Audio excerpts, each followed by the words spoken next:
What's going on, guys? It's Jimmy here. Welcome to our daily show where we discuss the stimulus package update, daily news, pretty much everything going on here in our country, money, investing, the stock market, everything you need to know about on a daily basis. Remember that new videos come out here every day at 10 a.m., 3 p.m., and 8 p.m. Eastern Standard Time. I will keep you up to date with everything going on here in our country. If you haven't subscribed yet, make sure to subscribe down below. It's completely free to do so you don't miss out on new videos coming out here on our channel. And don't forget to like this video down below if you find these videos helpful. An appeals court today ruled against President Biden's vaccine mandate for businesses in a very surprising ruling here today. Check this out. An appeals court ruled on Saturday to temporarily halt President Biden's coronavirus vaccine mandate for businesses with 100 employees or more. The ruling came from a U.S. Court of Appeals for the Fifth Circuit after Texas Attorney General Ken Paxton, a Republican, filed a challenge to the mandate requiring employers with over 100 or more employees to get vaccinated or undergo frequent testing directly with the court. The challenge included the states of Louisiana, Mississippi, Utah, and South Carolina. The Biden administration announced that it would issue the law through OSHA, the Occupational Safety and Health Administration, in September. Companies who meet the criteria are required to get their employees fully vaccinated by January 4th, or workers must test negative for the virus once per week. OSHA's rule includes sending agents to inspect businesses to determine if they are abiding by the mandate. If a business is found not to be in compliance, a company could be fined up to $136,532. Ouch. Paxton argued in the announcement of Texas's challenge that the mandate goes outside of OSHA's limited power and specific responsibilities and is, quote, flatly unconstitutional. The appeals court ruled that there are, quote, gravely statutory and constitutional with the OSHA rule. Paxton tweeted yesterday, I sued the Biden administration over its unlawful OSHA vax mandate, and says, quote, we won. Just this morning, citing grave statutory and constitutional issues, the Fifth Circuit stayed the mandate. The fight is not over, and I will never stop resisting this administration's unconstitutional overreach, he added. Now, again, just to summarize again, an appeals court ruled on Saturday to temporarily halt President Biden's coronavirus vaccine mandate for businesses with 100 employees or more, temporarily halting this from the appeals court. Okay. This is major, major news because this literally affects tens of millions of people. I also want to say this is probably not the end of this. Almost certainly not the end of this. This is probably going to go to the Supreme Court. And while there's probably going to be numerous lawsuits in this, as I said, I would keep you up to date on this. This is the first time we have seen this halted. As you noticed, they said this was a temporary halt. And this will probably go to the Supreme Court, which may be the final decision. And if you've been watching this show, you've noted that I've shown you several different rulings from the Supreme Court, even this year. Even just this article from a day ago, this actually happened a few days ago, I believe. The U.S. Supreme Court declines to halt vaccine requirement for Maine healthcare workers seeking religious exemptions. So far, the Supreme Court, you could see this by a 6-3 vote, the U.S. Supreme Court last week refused to issue an emergency injunction sought by a group of Maine healthcare workers against the state's vaccine mandates. So far, the Supreme Court has not rejected any vaccine mandates at this point. That doesn't mean they won't reject any vaccine mandates at this point, but as of this point, the Supreme Court has held up all the vaccine mandates. Now, what will happen in the future, I will keep you up to date on this. But as of right now, the Supreme Court has held up all the vaccine mandates that they've had come up to them so far this year, and past Supreme Courts for past vaccine mandates for different vaccines have been held up mostly in the past as well. Obviously, this is a very major issue, as the pandemic is a major issue for our country, as a lot of people are wondering what is going to happen with this. Some people are for this, some people are against this. So this is really just a major concern with our country. You can let me know and let our community know your thoughts in the comments. But some people are just really just wondering what is going to happen with this. So I will keep you up to date with this. And the courts are really ultimately going to decide what is going to happen with the future of this and the future of our country with this. So I will keep you up to date. Late last night, the House of Representatives finally approved and passed the physical infrastructure package, $1.2 trillion. You can see here it took 87 days since the Senate passed the package, and finally the House has approved this, as it was really in a stalemate deciding if they were going to pass the stimulus package first. Ultimately, they decided to pass the physical infrastructure package in the House late last night. Here is President Biden's thoughts on this. We learned that our economy created 5.6 million jobs since we took office in January 20th, reached an unemployment rate of 4.6%, 2 full years earlier than the vast majority of economists projected that would happen. And we're just getting started. We did something that's long overdue, that long has been talked about in Washington, but never actually been done. The House of Representatives passed an Infrastructure Investment and Jobs Act.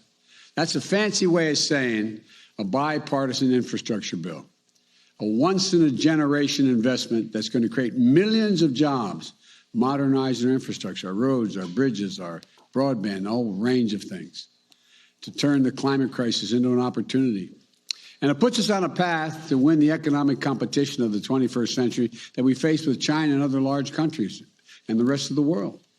It's going to create more jobs, good-paying jobs, union jobs that can't be outsourced, and they're going to transform our transportation system with the most significant investments in passenger rail, the most significant investment in 50 years, in roads and bridges, the most significant investment in 70 years, and more investment in public transit than we've ever made, period.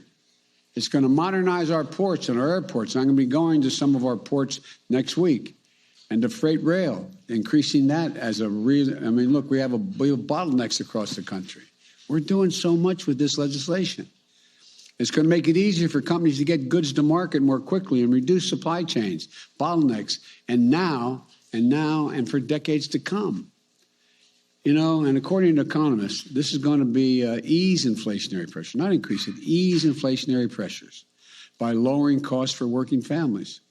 It's going to create jobs replacing lead water pipes. So every American, every child can drink clean water, improving their health and putting plumbers and pipe fitters to work. How long have we been talking about that?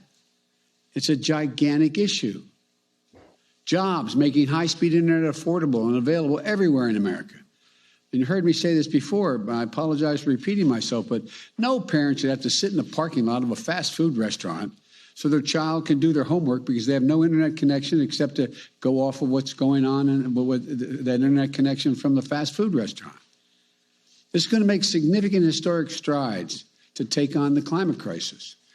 Some of you were with me when I was recently in Scotland at the COP26. What did people keep asking me?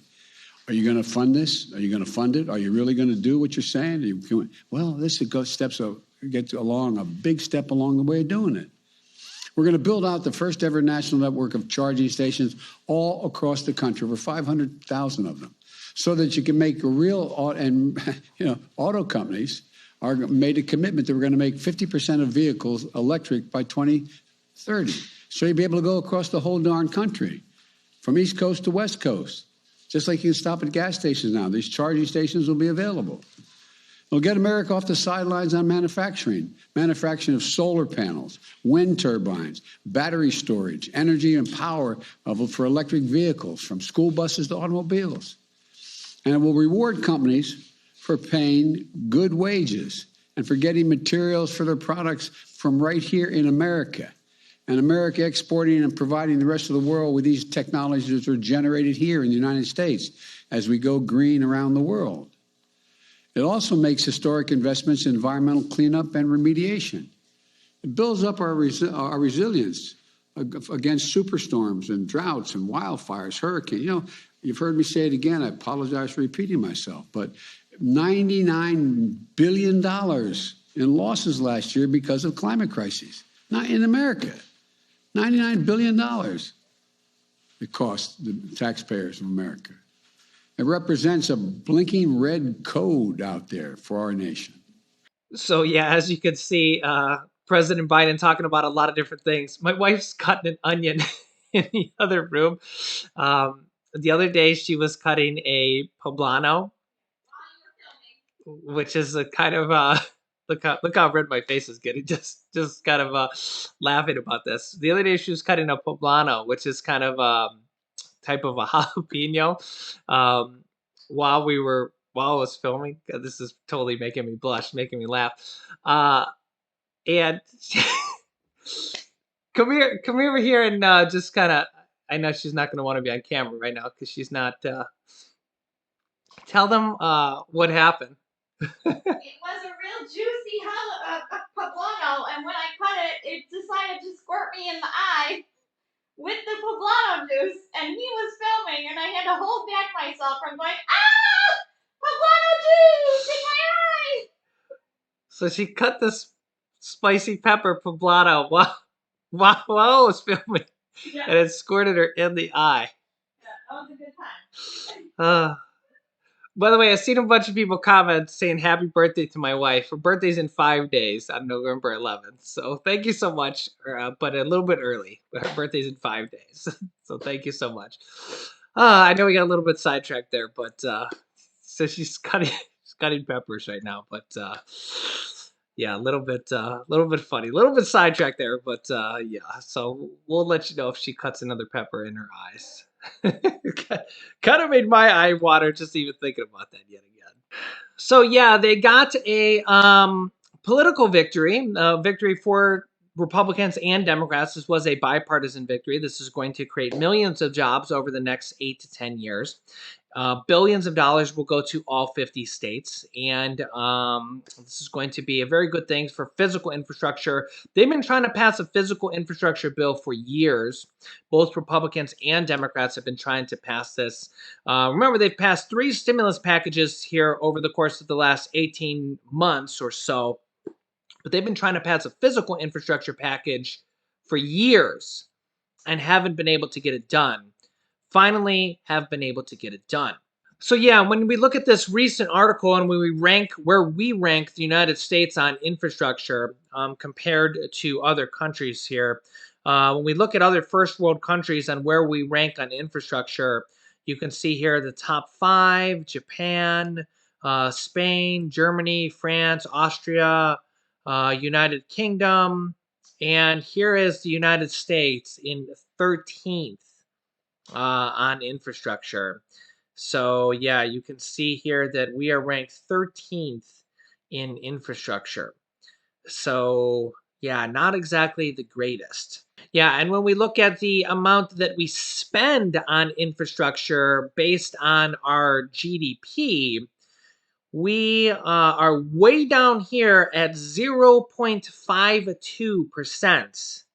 Compared to China that spends 5.5%, we spend less than 1% of our GDP, well below a lot of these other top countries. China's spending 5.5% of their GDP on infrastructure. We're spending 0.52% of our GDP on infrastructure. So, as I said, it's been many, many years since we've really had a large infrastructure package.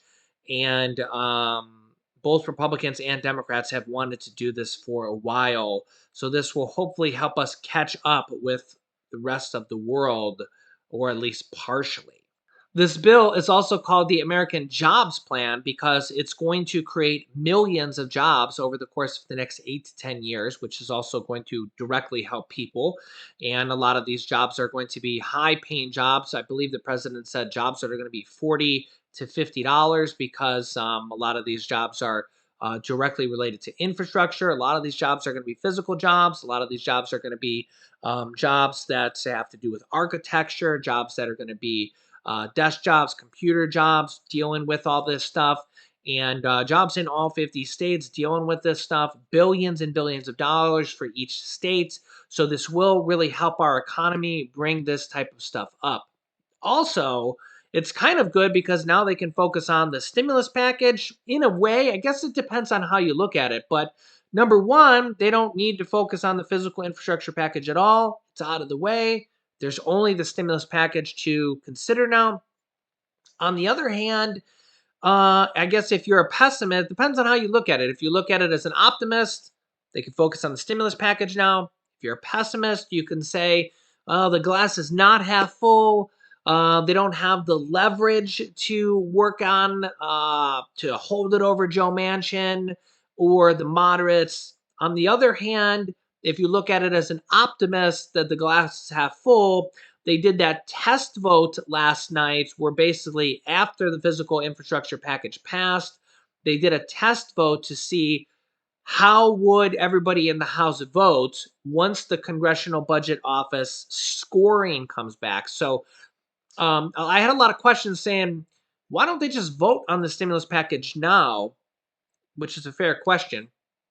And kind of the answer is that they're waiting or they're for the Congressional Budget Office score report to come back. Basically, a report that says, here's the scoring of the stimulus package, the report that's going to basically say how much the package cost, how much the math is, the pay fors of it, and everything on the package. Okay, so that makes sense because we want to know, is everything on the package correct? Is everything they're saying correct? Is everything that they're actually telling us the real thing, right? Are they pulling one over us? Is everything on the up and up. So what the Congressional Budget Office is going to do is it's called scoring the bill, doing the math on the bill, and also pay fors. Remember, this bill is said to be fully paid for. We're going to now find out if that's true. Okay. The Congressional Budget Office is a nonpartisan office. They're not Democrats. They're not Republicans. They're not from any denomination. So they're going to tell us, they're going to do the math, the science behind the bill, and tell us with numbers, which is not Democratic or Republican, if it's true or not. And they're going to tell us, is it paid for? Is it fully paid for? Is it 90% paid for? Is it 80% paid for? And basically say, hey, here's the math. Now, remember that Senator Joe Manchin had requested this anyways, so they really kind of needed to do this anyway. So even if the House would have passed the bill, say last night, by the way, Nancy Pelosi, before they actually even went to pass the bipartisan infrastructure bill, they were on the Senate or on the House floor. Sorry, they were on the House floor for about 7 or 8 hours trying to pass the stimulus package. So they were actually on the House floor for 7 to 8 hours trying to pass the bill and just were not able to do it. The reason they weren't able to do it is because there was just too many House representatives saying, no, we don't want to vote for it yet until we have this Congressional Budget Office score or math report basically telling us what we need to know. And honestly, even if these House representatives wouldn't have demanded that, Joe Manchin's going to demand that anyways. He's already told us that. So they might as well do it now because, again, these House Democrats, a number of them are demanding this right now. So, and Joe Manchin's demanding that anyways. So, one way or another, it's going to need to get done. So, they're doing it now. So, basically, they're going to need to do it for Joe Manchin anyways. So, they're doing it now.